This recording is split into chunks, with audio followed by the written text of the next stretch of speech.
If you remember, I asked for the 10 most popular strategies. This was actually point 8, but it was more fun to bring it down to the last because this is the one that feels right. This is the one that I'm going to pursue. So selling digital products or services. And in my conversation with Daniel last week, this is where it ended, in that I got really pumped about a bunch of ideas I previously had, and I just hadn't ever actioned them. And this is the way that I'm going to actually do it. So what digital products and services are we talking about here?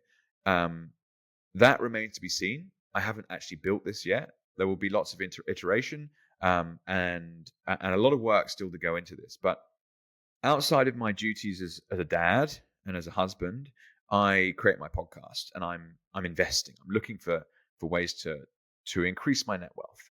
Um, I don't have hundreds of hours in the day to go and build a business that requires my time to actually fulfill the operations.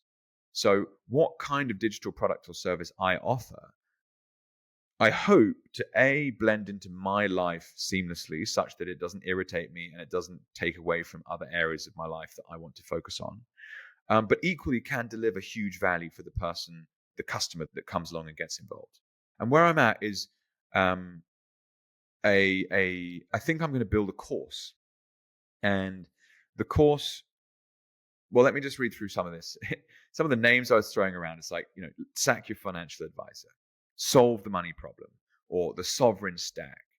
A price that I really like the idea of, and this is coming into more like an Eastern philosophy, and Jason Parks, shout out to Jason for his mentoring, energetics thing, like numbers are important, and 4444 will be the price tag, which is getting into the higher end of high ticket sales online. And for that, you've got to deliver extraordinary value. Don't get me wrong. But I'm very, very confident I can do that. Now, the spark for the idea is I was involved in the Bitcoin Mentor. Shout out to Dale building the Australian arm of that, and Mike and Ben in Canada. And when I was within that business, I had quite a strong vision for a very high ticket program that would be focused on people that were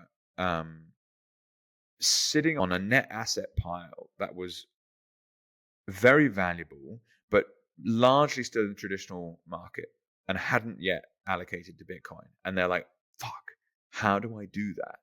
And they can see all the problems. They can see the money printing. They can see the purchasing power declining. They can see their lack of autonomy because they have to trust some kind of financial advisor to action trades for them or turn up once a year with a report that says, yep, look, this is how well we did for you this year.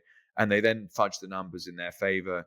It's like, you can sack your financial advisor today if you do this course. And if you do this course, I'm 4 or 5 years down the line, and some of the investments I've made with the best risk reward in the world are 4, 5, 6x the money.